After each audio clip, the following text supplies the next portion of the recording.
Ce matin, apport initial YD. Après ses 2 ans d'études dans l'une des écoles prestigieuses du Togo dans la filière génie électrique et informatique industrielle, il part en France pour l'obtention de la licence spécialisée en électronique informatique appliquée à l'industrie du transport. Ingénieur en transition énergétique et environnement, passionné de l'entrepreneuriat, il est aujourd'hui fondateur de la société Difatec Énergie Système et cofondateur de Degui Business Center, des sociétés exerçant respectivement dans le génie électrique et l'immobilier. Jeune dans la vingtaine, c'est avec dextérité qu'il se veut être un exemple pour sa génération en conciliant vie sociale, vie professionnelle et vie chrétienne. Évangéliste de la parole de Dieu, il a choisi l'écriture pour révéler des secrets sur la chrétienté, d'où le titre de l'ouvrage qu'il nous présente aujourd'hui, Révélation sur la chrétienté. Que nous cache cette œuvre? Nous le découvrons avec l'auteur Yaovi Dabla dans la chronique L'œuvre du jour avec toute l'équipe de Nectar.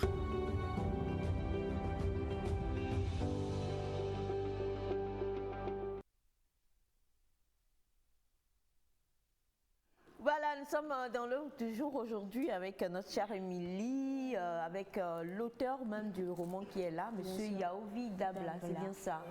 Pas Yaovi, Yaovi Dabla. Le micro, je vous en prie. Oui, c'est Yaovi Dabla. Yaovi Dabla. Bonjour, bonne arrivée. Merci. Avez-vous eu une éducation sexuelle complète? Oui, justement, j'avais travaillé entre-temps avec la TBF, la Croix-Rouge, quand j'étais au centre convivial d'écoute des jeunes avocats. J'étais un père fidèle, on nous formait et on allait sur le terrain pour pouvoir sensibiliser les jeunes sur l'éducation sexuelle complète. Et donc, vous trouvez que la jeunesse togolaise aujourd'hui, elle est comment? Par rapport à cette éducation, bon, je pense que c'est un travail de tout le monde, hein, parce que ces centres-là ne peuvent pas faire eux tout seuls le travail. Donc du coup, les parents, les éducateurs, les enseignants, tout le monde doit faire le travail. Sinon, si on laisse le boulot qu'à ces centres-là, je pense que ça ne peut pas finir, ce serait compliqué justement. Du coup, vos parents avaient des projets pour vous et vous aviez les vôtres aussi? Ça dépend de chaque famille. C'est la communication. Monsieur vient de le dire, c'est la communication. Si vous communiquez vraiment avec vos enfants et vous traitez vos enfants comme vos meilleurs amis, je pense que le boulot sera facile. Donc vous avez suivi les projets des parents ou vous avez suivi le vôtre? Bon, à certains âges, je pense qu'il faut suivre le projet des parents et arriver à un niveau, il faut aussi expliquer ses projets à ses parents aussi. Et ça doit faire l'objet d'une discussion. Je t'attends à la maison. Je comprends pas. Donc pour l'instant, je suis le projet de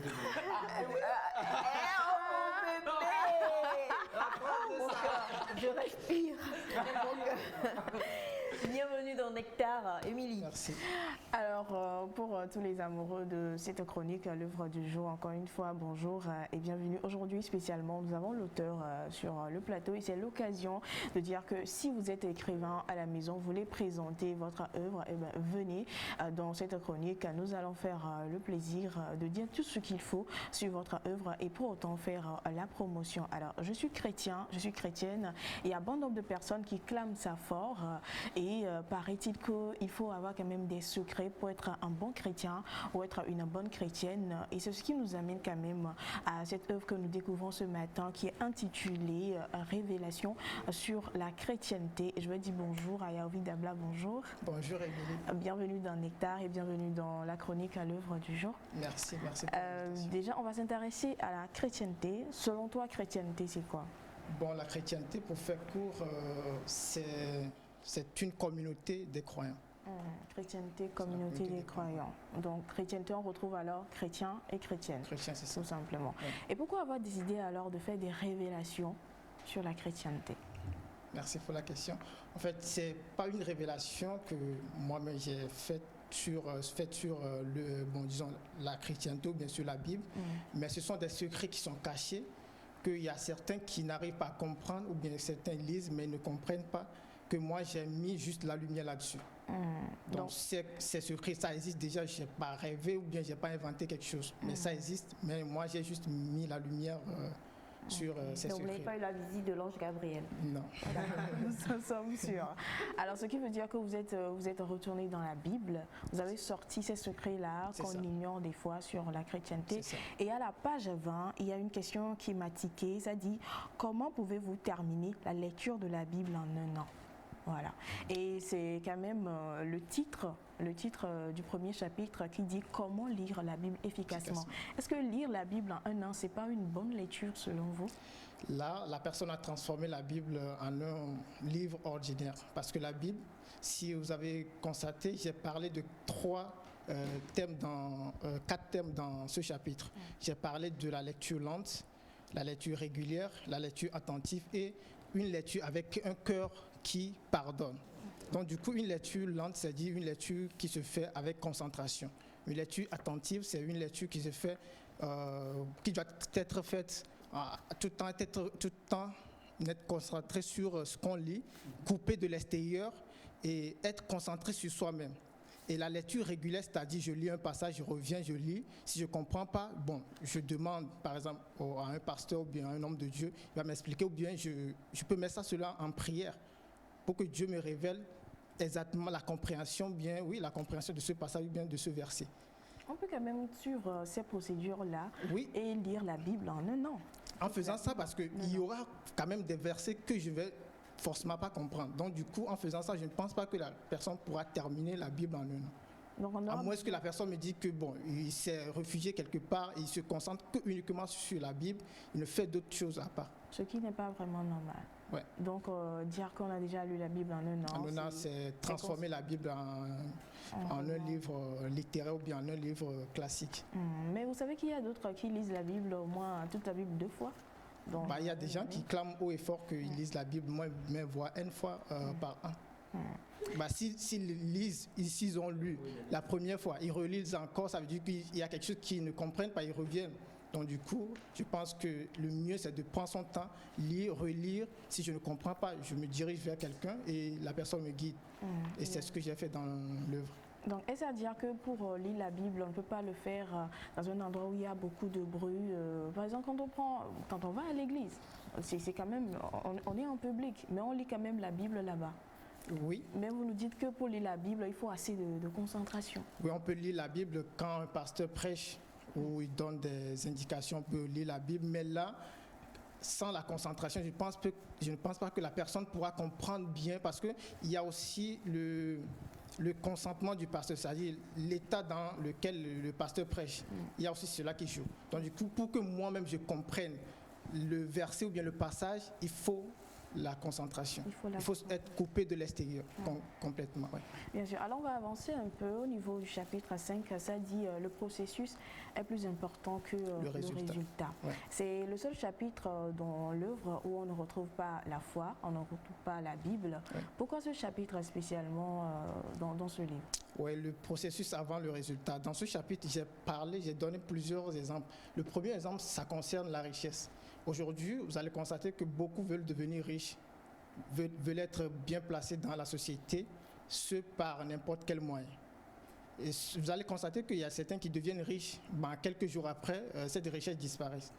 Ouais. Donc, par exemple, dans le mariage, je veux me marier, je regarde la fille, la beauté.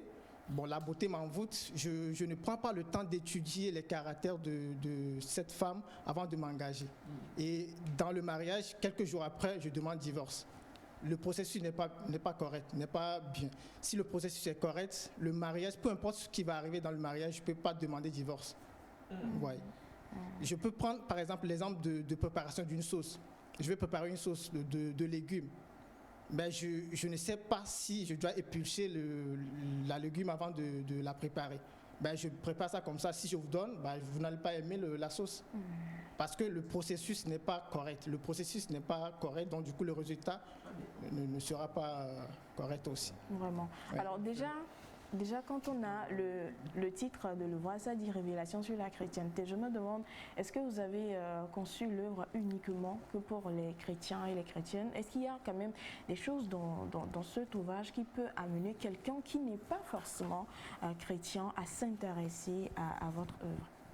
Tout le monde peut lire, même un enfant, à l'âge de lecture, mais un enfant qui a la capacité de lire peut lire l'ouvrage, peu importe votre dénomination, vous pouvez lire le livre. C'est pas dédié uniquement aux chrétiens ou bien aux chrétiens. Ce qui veut dire qu'il y a quand même des choses d'ordre général dans votre ouvrage. Dans l'ouvrage. Alors, on est d'accord que vous êtes chrétien. Oui. Que vous êtes chrétien pratiquant, parce que oui, on a eu à faire des discussions et il m'a dit que, en fait, de l'autre côté, quand tu dis que tu es chrétien, on te demande est-ce que tu es chrétien pratiquant ou bien chrétien. Bon, l'autre côté en fait.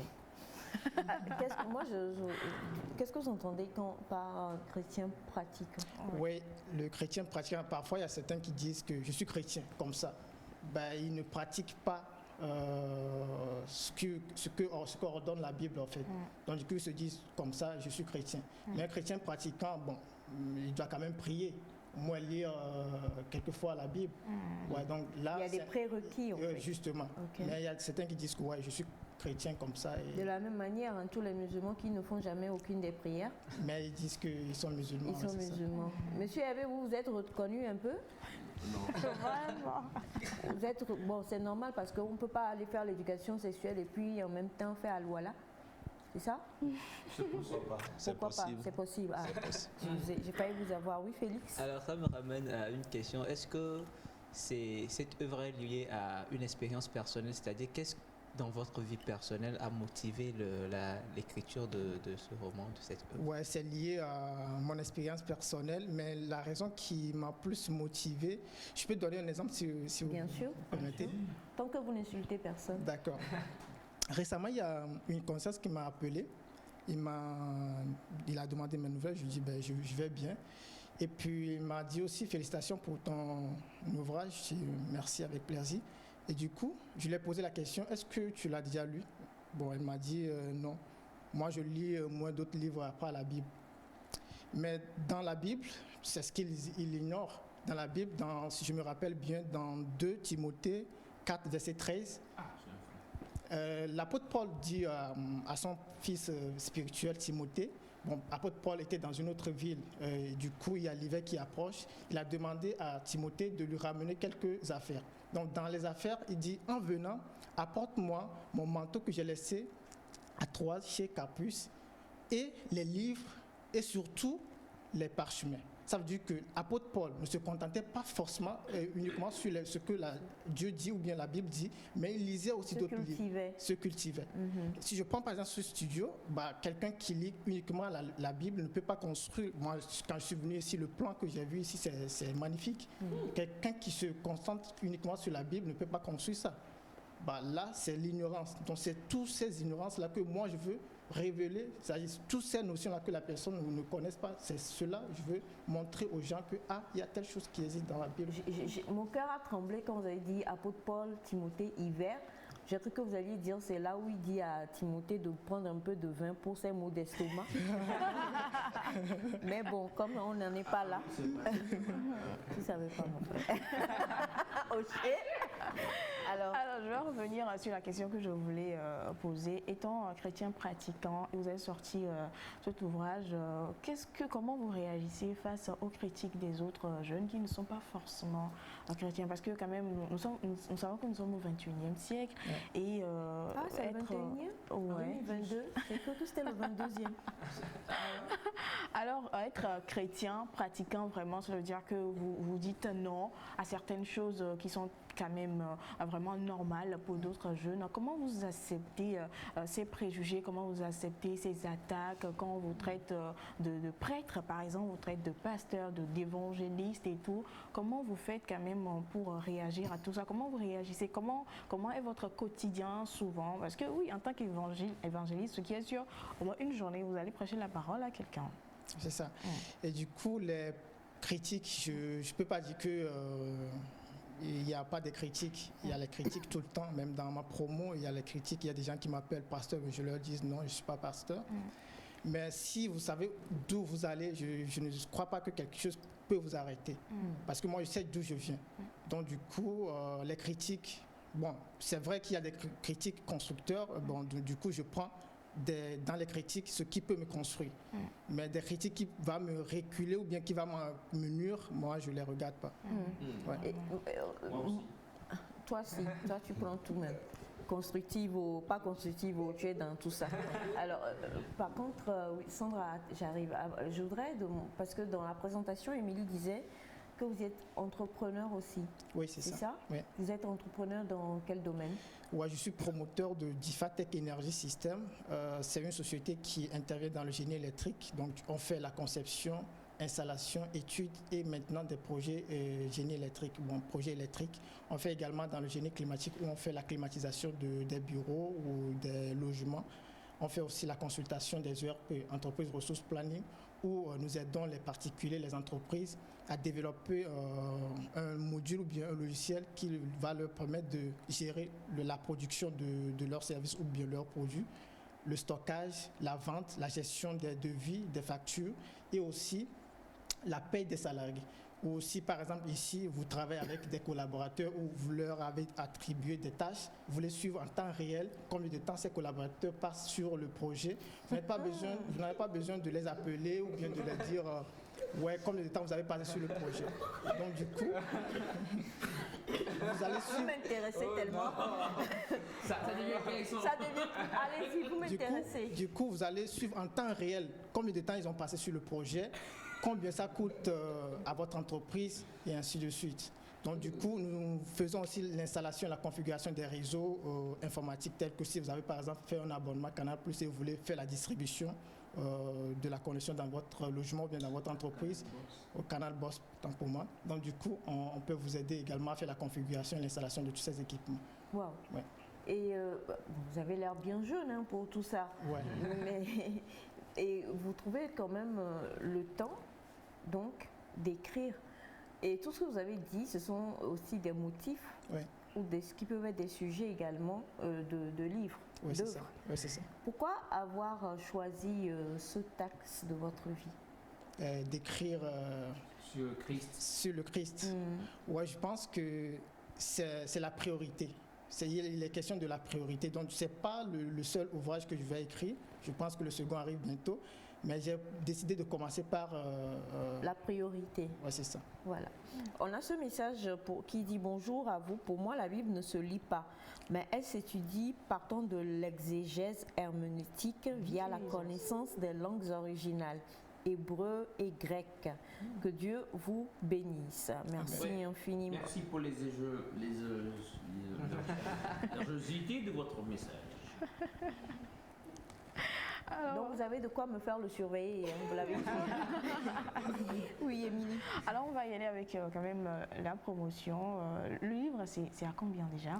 Le livre ici au Togo, c'est à 5 000 francs seulement. Et bon, hors du Togo, c'est à 21 € sur le site sur le site Amazon, tant pour moi, et sur le site de l'éditeur argentlivre.com. Vous pouvez trouver également sur, si vous le permettez, dans certains pays francophones. Nous avons l'affiche à l'écran. Justement. Donc du coup, vous pouvez trouver ça au Bénin et au Cameroun, Congo-Brazzaville, même quand même au Togo, parce que sur Togo. Donc du coup, l'affiche ce qui s'affiche, vous pouvez scanner le code QR pour couper court et vous passez vos commandes. Voilà, scanner donc le code QR, même si nous-mêmes on n'a rien compris. Non, je rigole. On a compris. Si vous n'avez pas la possibilité d'avoir le papier, vous avez la possibilité de pouvoir commander aussi la version numérique sur l'Amazon. Et comment toujours sur Amazon? Oui, sur Amazon. Ok, d'accord. Et vous l'avez dit, hein, ce n'est qu'un premier, c'est le premier ouvrage. Oui, c'est votre premier ouvrage. Il y en a d'autres en préparation qui arrivent. Ouais. Et le prochain sujet sur lequel vous tablez, c'est lequel? Comme Paul a dit à Timothée de boire un peu de vin. Donnez-nous quelques petites. Ouais, pour ce qui concerne le titre, je pense que ce sera une surprise, mais je vais parler plutôt sur le développement personnel. Ok. Waouh. Ça me touche. Toi, en fait, je tiens à dire que pendant qu'on fait l'émission, Elias est en train de manger du botocoin sur le plateau. Donc, il est saoulé là. Il est déjà par le botocoin. Oui. Développement de ton ventre, en fait. D'accord. On a cet autre message qui dit bonjour. Bonjour. Pour les jeunes comme vous, quelles sont les études que vous faites? avant de pouvoir donner des révélations bibliques? Ça rejoint Souvent, un peu la question qui dit monsieur Hervé, il a un prénom français, pourquoi je lui parle Kotokoli? Exactement. souvent, on a l'habitude de traiter des gens en fonction de leur diplôme, en fonction de ce qu'ils ont fait comme études. Si Dieu décide d'utiliser quelqu'un, il ne va pas regarder le diplôme. Oché. Oché, aux âmes bien nées. Donc, Attendez, termine. Si tu ne termines pas cette citation, termine aux âmes bien nées. Eh bien, la cultivité, le livre. Aux âmes bien nées. Oui, en fait, tu veux qu'on en parle aujourd'hui? la parole n'attend pas le... Laissez-le. Allez. Ok, je disais qu'on a l'habitude de traiter des gens en fonction de leur diplôme, de ce qu'ils ont fait comme études. Mais moi, c'est vrai que je n'ai pas fait d'études théologiques ou non, j'ai rien fait de cela. Mais moi, la Bible, ça s'étudie. Ça s'étudie personnellement. On a besoin quand même des gens qui doivent nous conseiller, de nous guider ce qu'on doit faire. Même vous allez constater dans le livre que j'ai remercié pas mal de pasteurs parce que je suis beaucoup entouré par des pasteurs. J'apprends d'eux. Okay. Donc du coup, moi, je ne peux pas dire que ouais, j'ai inventé. Tout existe déjà. Donc du coup, je ne fais que mettre la lumière sur ces choses-là. Je n'ai pas fait d'études théologiques. Sandy? Ouais. En fait, moi, je suis... Elle est partie, hein, elle est dans la révélation. Donc, Bon, je vais essayer de lire quelques pages et il va encore nous donner plus d'explications plus tôt. Ok. Parce que quand nous prenons comment reconnaît-on un chrétien à travers la prière? On dit ici, un chrétien peut être malade, mais trouve toujours le temps de remercier Jésus-Christ et le glorifie sans cesse. Il chantera des louanges en son nom, car il aura tout remis entre ses mains. Il croit en lui. Quand nous prenons cette phrase, pour certaines personnes, c'est un peu compliqué. Qu'est-ce qui vous a fait révéler ce côté? Parce que ce n'est pas facile pour tous les chrétiens, étant malades, de glorifier. Disons que dans une situation difficile. Dans une situation difficile. Plutôt, au lieu de se plaindre, on est humain. La première des choses que nous faisons quand nous avons un souci, On pleure. on pleure, on se plaint. Ok, je peux? Oui. D'accord. Il faut comprendre aussi que dans tout problème, il faut savoir quelle est la promesse de Dieu par rapport à ce problème. Je prends par exemple un exemple d'une femme qui est stérile. Qu'est-ce que Dieu dit par rapport à la stérilité? Est-ce que Dieu a dit qu'il y aura des femmes stériles ou pas? Il n'a pas dit dans la Bible en tout cas. Bon, Dieu n'a pas dit dans la Bible qu'il y aura des femmes stériles. Oui. Il a dit allez et multiplier. Donc du coup, ça veut dire qu'il n'y aura pas de femmes stériles. Dans cet état ou bien dans ce problème, qu'est-ce que je dois faire? Ce n'est pas bien de me plaindre ou de m'inquiéter tout le temps. Je retourne juste vers la promesse de Dieu avec ma foi, avec ma croyance et je verrai la promesse accomplie. Donc c'est ce que je veux dire par ce passage. Donc je suis malade, je glorifie Dieu. Qu'est-ce que Dieu a dit par rapport à la maladie? Est-ce que Dieu a dit que je vais mourir dans la maladie, je vais mourir dans les problèmes? Non, Dieu n'a pas dit ça. Dieu a dit qu'il va me voir traverser ces moments-là. Donc les problèmes viennent pour nous fortifier, pour nous rapprocher de Dieu. Les problèmes ne viennent pas pour nous détruire. Non, s'il n'y a pas de problème, il n'y a pas de promotion. C'est vrai. Chaque jour quand je me réveille, dès que je vois Elias, je dis Seigneur, c'est pour une bonne cause. Il est en soi un problème alors. Alors, ce matin, c'était un gros plaisir pour nous avec Émilie dans l'œuvre du jour, hein, Monsieur Yaovi. C'est que votre nom ressemble au nom de quelqu'un qu'on a eu ici à la TVT Bachana. Quand j'entends Yaovi Dabla, j'entends Amévi Dabla. Amévi Dabla, il y a pas mal de personnes qui me posent cette question. Du coup, j'ai la chair de poule, je me dis, mon Dieu, à quel moment le grand frère est devenu si jeune? Donc, Dieu aurait-il fait un miracle? Non. Mais c'est vrai que c'est bien Yaovi. Non, pas Yaovi. C'est Yaovi Dabla. Désolée, j'ai un accent. Bon, je te laisse le dire. Yaovi Dabla, c'est le nom de l'auteur. Et l'ouvrage s'intitule révélations sur la chrétienté. Et ce qui est bien, c'est qu'au début de l'ouvrage, il raconte un peu son histoire avec le Seigneur, comment il a rencontré le Seigneur. En 2017, j'ai rapidement vu tout à l'heure. Et l'ouvrage va bien sûr rester. Tu ne nous en as donné aucun, donc il n'y a pas de souci. Alors, on a ce message-là qui dit où est-ce qu'on peut trouver l'ouvrage. On a tout à l'heure montré donc l'image à l'écran. Avec la complicité de Melka, on va vous montrer encore une fois. Et vous pourrez donc, comment vous avez dit, scanner le... Ouais, si vous n'avez pas la possibilité de tout noter, vous scannez juste le QR code et vous avez toutes les informations. Nous, les vieilles, là, on ne connaît pas. Nous, on note 0, ah ouais, ceux qui sont au Togo. 220. Ceux qui sont au Togo, vous allez prendre plus 228, 99, 47, 26, 25. Voilà. Merci infiniment d'être passé ce matin. Vous avez beaucoup de félicitations qui arrivent. Vous avez des félicitations de M. Télou Raphaël depuis la Côte d'Ivoire. Il y en a beaucoup. Félicitations à notre frère. C'est dans quel quartier? On peut trouver le livre au Mali de la part d'Irène. Je crois que vous avez eu donc l'affiche tout à l'heure à l'écran, Madame Irène. Il vous suffit... on va laisser quand même un numéro, non? Ouais. Oui, pourquoi pas.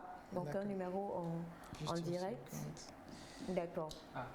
Celui du Togo. J'ai pas l'habitude. Celui du Togo. Mais pour le Mali, je pense qu'elle va plutôt commander ça sur Amazon. Bon, pour le Mali, il y a quelqu'un qui est disponible au Mali. Si vous voulez, je peux donner le numéro. Allez-y. Pour le Mali, vous allez contacter plus 223 63 12 77 25. 63 12 77 25. Merci infiniment, Monsieur Yaovi Dabla, d'être passé aujourd'hui. Et puis, il faudra revenir pour qu'on puisse parler de tout ça là. Là où vous avez dit suivre en temps réel ce que Elias fait là, ça m'intéresse tellement. Ça m'intéresse tellement. Et voilà, il nous reste quelques minutes, très chers amis téléspectateurs. Et comme on l'a dit, pour les personnes qui vont trouver les bonnes réponses aujourd'hui, pour notre pensée, vous gagnez des lots de savon Médis avec la complicité de mon cher Félix. On va emmener les savons Médis que vous gagnez aujourd'hui. Vous nous contactez à la fin de l'émission pour qu'on puisse envoyer Elias en temps réel pour venir vous livrer donc les savons. Et avant donc quand même qu'on puisse retrouver les lots ici pour que vous sachiez, je vais donc donner les numéros des personnes. J'ai aussi bien répondu à la pensée. Pourtant, au moment où tu te rappelles bien au début de l'émission, quand tu as lancé la pensée, j'étais le premier à intervenir, je l'ai attaqué comme ça et puis je donnais ma version des faits. Donc je crois que je mérite. Vous avez bien dit en temps réel, hein? C'était ce qui était important. Alors donc, on le disait, hein, le savon que vous rencontrez aujourd'hui, c'est le Médis papaye et carotte, qui donc est un savon clarifiant. Qui est également, on peut faire un plan, s'il vous plaît, sur le lot.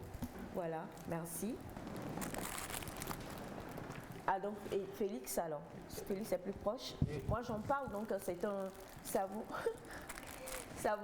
donc clarifiant qui élimine toutes les taches et qui vous permet totalement, très chers amis téléspectateurs, de pouvoir avoir, on va donner le teint de qui ici, d'Émilie. Et pourquoi pas moi? Pas toi, ton teint là, il est bizarre. D'avoir la clarté d'Émilie et la beauté et la fraîcheur de notre écrivain, M. Yaovi Dabla. Donc, pour toutes les personnes qui ont participé et qui ont donné les premières réponses aujourd'hui, sachez tout simplement que vous pouvez venir soit le vendredi pour récupérer en direct ici vos lots, ou alors vous nous dites et nous on va tout simplement se charger d'envoyer Elias en temps réel, j'aime trop ça, il m'a compté, en temps réel pour venir vous livrer donc vos lots de savon à la maison, au bureau, partout où vous êtes, même si c'est à Cantet. Moi-même, je veux éliminer Elias depuis, donc il viendra. Oché.